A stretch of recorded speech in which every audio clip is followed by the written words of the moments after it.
देखो, theory of demand, हमारा जो कंज्यूमर्स बिहेवियर था, कंज्यूमर्स बिहेवियर में एक हमने किया इंडिफरेंस कर्व, दूसरा हमने किया यूटिलिटी। ये दो जो हमारी अप्रोच थी, ये दोनों अप्रोचेस कंज्यूमर्स इक्विलिब्रियम को समझने के लिए रही। इंडिफरेंस कर्व भी और यूटिलिटी भी, कंज्यूमर्स इक्विलिब्रियम कैसे अचीव होता है, बट कंज्यूमर बिहेव कैसे करता है, उसको और डिटेल में समझने के लिए हमारे पास थ्योरी ऑफ डिमांड आती है। थ्योरी ऑफ डिमांड में डिमांड क्या है ये समझना जरूरी है। डिमांड ना तो कोई विश है ना कोई डिजायर है। डिमांड क्या है? डिमांड है कि at a particular point of time, एक पर्टिकुलर पॉइंट ऑफ टाइम पे जो भी हमारा गिवन प्राइस है, प्राइस क्या गिवन है, ठीक है ना, क्वांटिटी डिमांडेड बाय कंज्यूमर, एक कंज्यूमर या कंज्यूमर्स, ठीक है। तो जो भी एक कंज्यूमर या मेनी कंज्यूमर एक पर्टिकुलर पॉइंट ऑफ टाइम पे एक गिवन प्राइस पे जो क्वांटिटी डिमांडेड ले रहे हैं, दैट इज कॉल्ड डिमांड। तो अगर मान लो कोई एक ऐसा कोई एक डायमंड की रिंग है, वो डायमंड की रिंग 5 लाख रुपए की है, मैंने ये बोला I want to buy this ring, तो यानी कि मेरी अर्निंग कैपेसिटी है, अर्निंग कैपेसिटी है मेरी, यानी कि मेरी परचेजिंग पावर है, मेरे पास है इतना पैसा कि मैं 5 लाख रुपए की रिंग खरीद सकती हूँ। लेकिन फिर मैंने दूसरे ही पल ये बोला, बट मैं अगर 5 लाख की रिंग ले सकती हूँ तो मैं इस रिंग में क्यों लगाऊं? हाथ में पहन के चल तो सकते हैं, सड़क पर कोई भी उंगली काट के ले जाएगा मेरी, कोई भी है ना भैया, इतनी महंगी रिंग पहन के सड़क पर चलेंगे वो कोई भी किडनैप कर लेगा कि जो 5 लाख की रिंग पहन के घूम रहा है, घर वाले कितनी बढ़िया दे देंगे पैसे फिरौती में। तो मैं बेवकूफ नहीं हूं जो मैं 5 लाख की रिंग खरीदूं। I don't want to buy, मतलब विलिंगनेस भी तो होनी चाहिए, विलिंगनेस ही नहीं है अगर, तो भी वो डिमांड नहीं है। यानी कि consumer must have purchasing power, consumer की विलिंगनेस भी हो तभी वो डिमांड होगी, और वो विलिंगनेस और वो परचेजिंग पावर एक पर्टिकुलर पॉइंट ऑफ टाइम पे एक पर्टिकुलर पॉइंट ऑफ प्राइस पे होनी चाहिए। 5 लाख की रिंग की क्या बात है, 5 लाख की रिंग तो मैं खरीद सकती हूँ, और मेरी बहुत इच्छा है कि मैं पहनूं, मेरी बहुत इच्छा है, बस भगवान ने बैंक अकाउंट में पैसे नहीं दिए इतने, शिट। तो मेरी विलिंगनेस तो है बट मेरी परचेजिंग पावर नहीं है।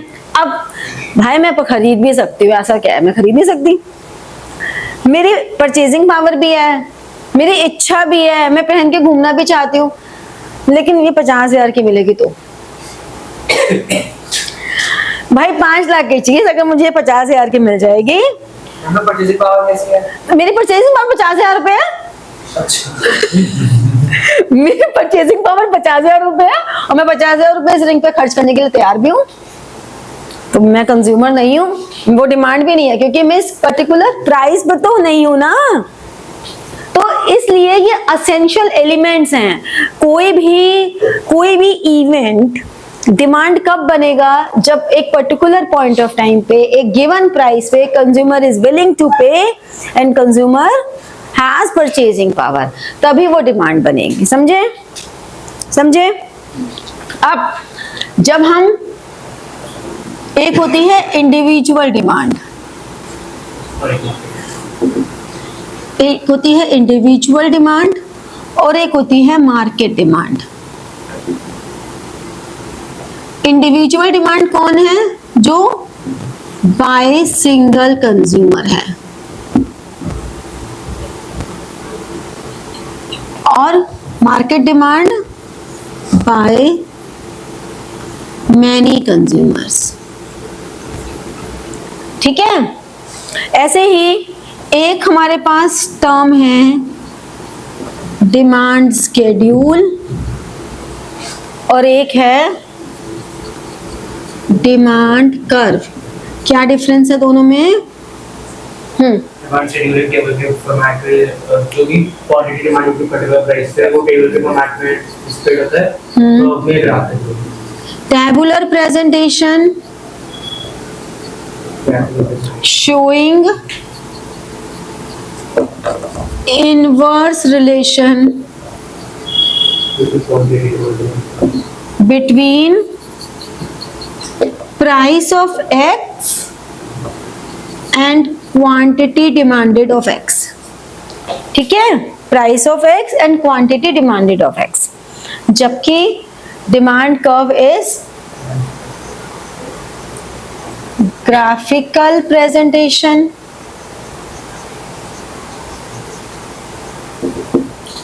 of inverse relation of price of X and quantity demanded of X. समझ में आया? इंडिविजुअल डिमांड शेड्यूल में क्या होता है, एक कंज्यूमर का, यानी कि जो प्राइस ऑफ X है, मान लो वो 10, 12, 14 हुआ, तो जो क्वांटिटी डिमांडेड ऑफ X है वो एक कंज्यूमर यानी कि A अगर ले रहा है तो वो पहले अगर 50 ले रहा था, अब उसने 40 कर दिया, अब उसने 30 कर दिया। जैसे जैसे प्राइस बढ़ा उसने क्वांटिटी डिमांडेड कम कर दी। मार्केट में क्या हो रहा है, price of X 10, 12, 14, quantity demanded A, B, C, मान लो 3 कंज्यूमर है, तो A ने किया 50, 40, 30, इसने किया 10, 9, 8, इसने किया 20, 15, 7, सबने अलग अलग तरीके से किया। तो इसका मतलब मार्केट डिमांड कितना हो गया, 80, और ये 49, 54, 64, 38, 45। ठीक है, समझे? डिमांड कर्व में भी ऐसे ही हो रहा है कि एक होता है इंडिविजुअल डिमांड कर्व और एक होता है market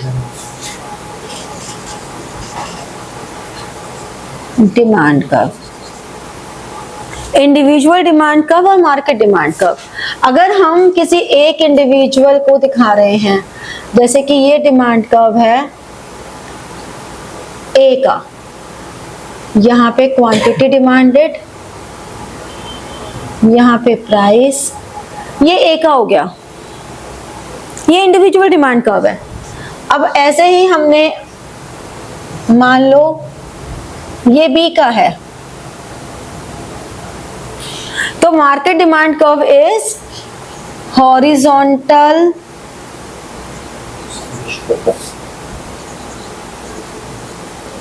summation of individual demand curves. Horizontal summation कैसे होगा कि हमने एक पर्टिकुलर पॉइंट पे, मान लो ये है P0,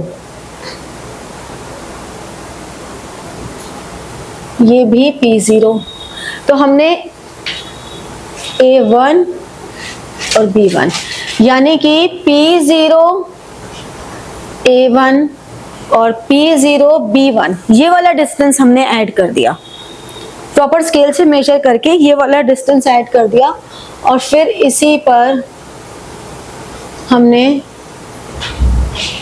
ये एक पॉइंट लगा दिया, ये हो गया C1, तो is equal to P0 C1। ऐसे ही एक और पॉइंट ले लिया P1 पे, ये हो गया A2 P1 B2 P1, यानी कि P1 A2 P1 B2, क्योंकि कोई भी स्ट्रेट लाइन ड्रॉ करने के लिए हमें 2 पॉइंट्स चाहिए, तो हमने ये 2 पॉइंट्स यहाँ पर ये हमारा आ गया डिमांड कर्व।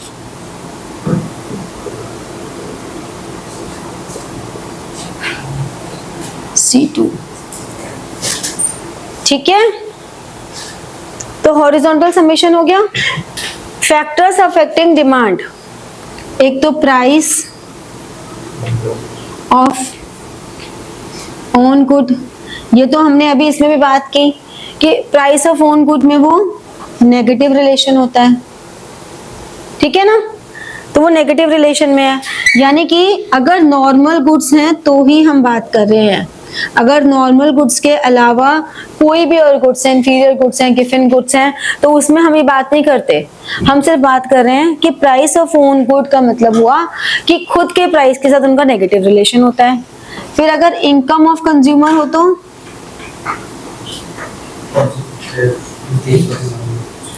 पॉजिटिव रिलेशन होता है, जैसे जैसे इनकम बढ़ेगी डिमांड बढ़ती चली जाएगी। लेकिन हम ये सब कर रहे हैं नॉर्मल गुड्स के बारे में ही, ये ध्यान रखना, हम हमेशा नॉर्मल गुड्स को ही स्टडी करते हैं, नॉर्मल गुड्स के अलावा कोई और स्टडी नहीं करते हैं हम, ठीक है। फ्यूचर एक्सपेक्टेशंस,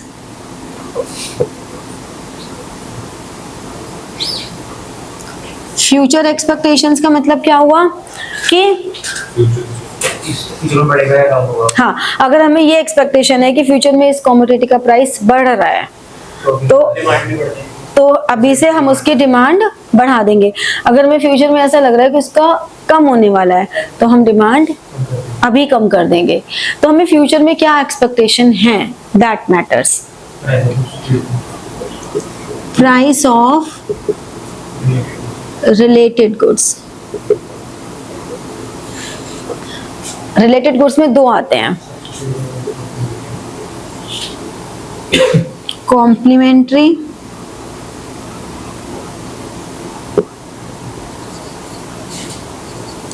और सब्स्टिट्यूट।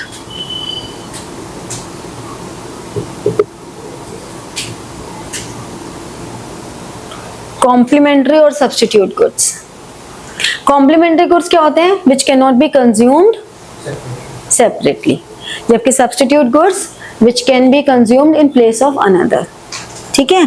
तो जैसे हम कहते हैं कॉम्प्लीमेंट गुड्स है कार एंड पेट्रोल, दोनों एक दूसरे के बिना यूज में इतना नहीं आ सकते, ठीक है ना, टूथपेस्ट एंड ब्रश, ठीक है। सब्स्टिट्यूट गुड्स में which can be consumed in place of Pepsi and Coke हो गया, ठीक है ना, gel pen and ball pen हो गया, तो ये एक दूसरे के जगह इस्तेमाल हो सकते हैं। तो कॉम्प्लीमेंट्री गुड्स में अगर एक कमोडिटी का प्राइस इंक्रीज होगा तो दूसरे की क्वांटिटी डिमांडेड वाई की, दूसरे की क्वांटिटी डिमांडेड कम हो जाएगी, डिक्रीज हो जाएगी। अगर पेट्रोल के प्राइस बढ़ेंगे तो कार की डिमांड कम हो जाएगी, अगर कार के प्राइस बढ़ेंगे तो पेट्रोल की डिमांड कम हो जाएगी। तो यानी कि कॉम्प्लीमेंट्री गुड्स में नेगेटिव रिलेशन है, नेगेटिव, या हम कह सकते हैं इनवर्स रिलेशन है, ठीक है। जबकि सब्स्टिट्यूट गुड्स में अगर एक का प्राइस बढ़ा तो दूसरे की क्वांटिटी डिमांडेड इंक्रीज हो जाएगी, एक का प्राइस कम हुआ तो क्वांटिटी डिमांडेड कम हो जाएगी, यानी कि इससे हम कहते हैं पॉजिटिव रिलेशन है, ठीक है ना। इसको हम इनडायरेक्ट कह सकते हैं, इसको हम डायरेक्ट कह सकते हैं। जैसे कि ball pen and gel pen, मतलब एक की डिमांड, कोक एंड पेप्सी, एक की तो डिमांड इंक्रीज होगी, दूसरे की तो नहीं, हम तो दो कमोडिटी की बात कर रहे हैं, यहाँ पे एक्स एंड वाई की बात हो रही है ना बेटा। अगर मान लो जेल पेन का प्राइस बढ़ा तो बॉल पेन की डिमांड बढ़नी शुरू हो जाएगी। हम यही बता रहे हैं कि दो अलग अलग डिफरेंट गुड्स, अगर क्वेश्चन आता है how two goods are related with each other, if by increase of price demand for another good increased, तो हम कहेंगे substitute goods हैं वो दोनों। How two goods are related with each other if price of one good increase and quantity demanded of another good decrease, तो complementary goods हैं। Y ही लिख रही हूँ, ठीक है। Taste and preferences,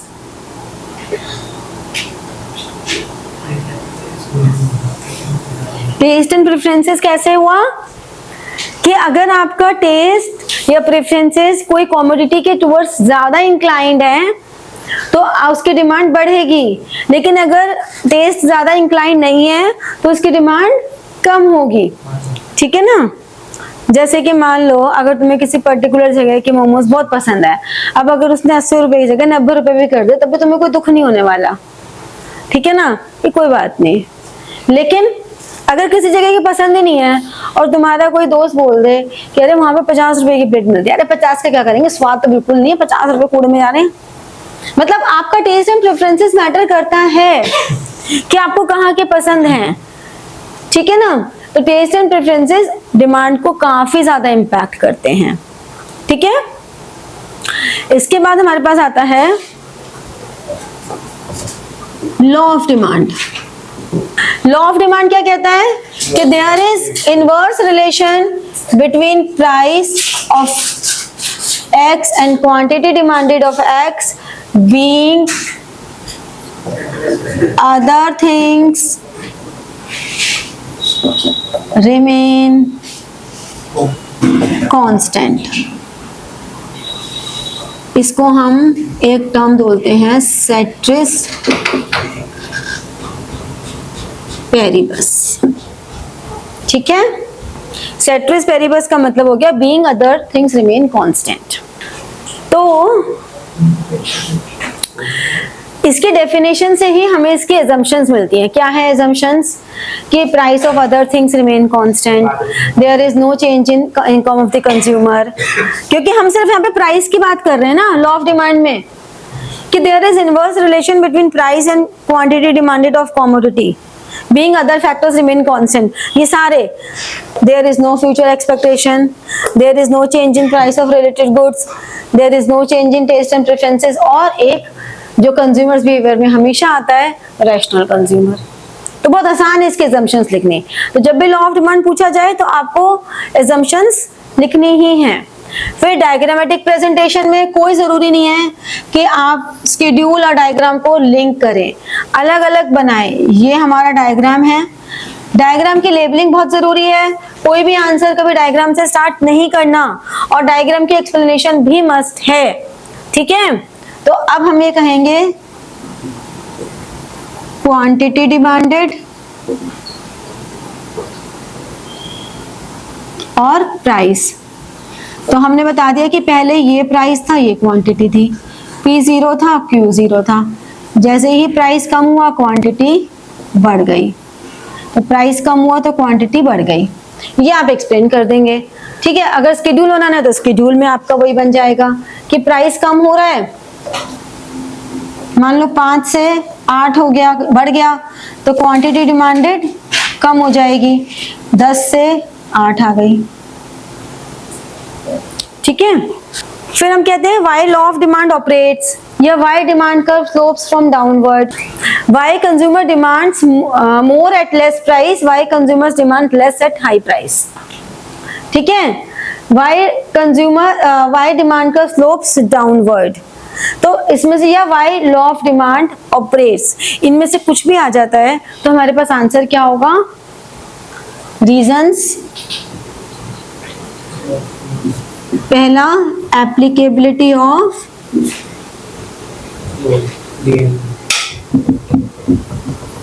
law of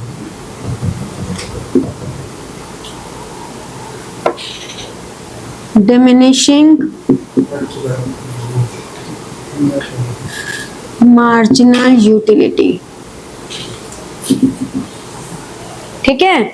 और दूसरा क्या आएगा? Multiple uses of a commodity. एक ही कमोडिटी के मल्टीपल यूजेस हैं तो उसकी डिमांड सिर्फ एक ही जगह इम्पैक्ट नहीं डालती है, उसकी डिमांड काफी जगह इम्पैक्ट डालती है। मान लो पेट्रोल भी है, तो पेट्रोल सिर्फ ऐसा नहीं कि ऐसा फ्यूल यूज हो रहा है, पेट्रोल फ्यूल के साथ साथ और बहुत सारी जगह यूज हो रहा है। मिल्क है, मिल्क बहुत सारी जगह यूज हो रहा है। तो हर तरह के आइटम, कोई भी कमोडिटी है, वो मल्टीपल यूजेस में आती है। मल्टीपल यूजेस की वजह से सिर्फ एक ही जगह उसके डिमांड पे इम्पैक्ट नहीं पड़ता, मल्टीपल जगह पड़ता है। तो that's why law of demand operates. ठीक है। फिर एक्सेप्शंस। कौन सी ऐसी जगह है जहां लॉ ऑफ डिमांड ऑपरेट नहीं होता? Given goods, inferior goods. वैसे तो गिवन और इंफीरियर अलग अलग होते हैं, लेकिन आप लोगों के लिए दोनों सेम ही है। आप लोगों के सिलेबस में इनको डिफरेंशिएट करना नहीं बताया गया। वेबलेन गुड्स जो सोशल स्टेटस सिंबल गुड्स होते हैं।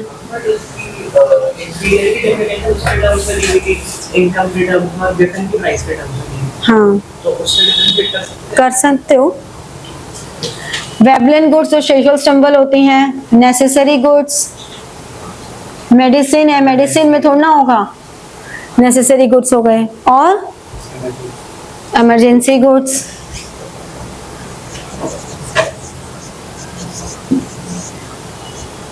यहाँ पे कहीं पे भी लॉ ऑफ डिमांड अप्लाई नहीं होता, ठीक है ना। Change in quantity demanded and change in demand. Change in quantity demanded होती है मूवमेंट अलोंग डिमांड कर्व।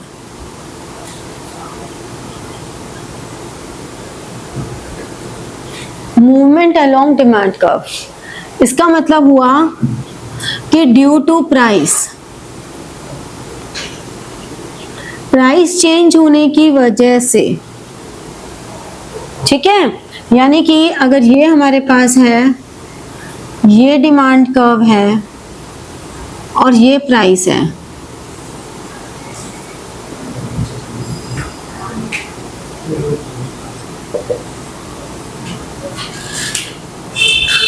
और ये प्राइस है। अब अगर ये प्राइस ये ए से, मान लो प्राइस कम हुआ और क्वांटिटी डिमांडेड ए से बी पर आ गई, ठीक है। तो ये जो मूवमेंट होगा इसे हम कहेंगे एक्सपेंशन, या डाउनवर्ड या राइटवर्ड। तो ये हमारा हो गया एक्सपेंशन, क्योंकि हमारी डिमांड एक्सपैंड हो रही है ए टू बी। लेकिन अगर प्राइस बढ़ गया तो डिमांड यहां सी पॉइंट पे क्या हो गया, डिमांड कम हो गई, तो हम इसे कहेंगे कॉन्ट्रैक्शन, अपवर्ड, लेफ्टवर्ड, ठीक है। तो ये ड्यू टू प्राइस हो रहा है, समझ में आया। लेकिन जब due to other factors then price हो, प्राइस के अलावा वाले फैक्टर्स हैं, ठीक है। प्राइस के अलावा वाले फैक्टर्स, तो हम इसे कहते हैं shift in demand curve. Demand curve shift हो रहा है, ठीक है। कैसे हो रहा है,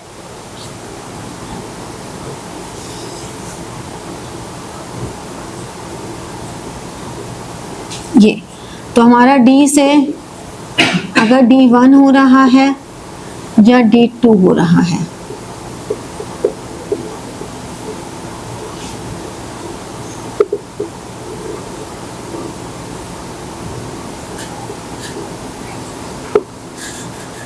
तो अगर हमारा कर्व DD से D1 पर आ रहा है तो इसे हम कहेंगे इंक्रीज इन डिमांड, या फिर हम इसे कहेंगे राइटवर्ड या upward shift of demand curve, ठीक है ना।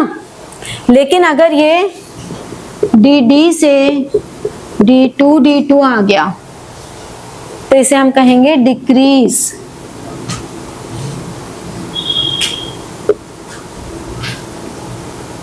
इन डिमांड, यानी कि लेफ्टवर्ड या डाउनवर्ड शिफ्ट ऑफ डिमांड।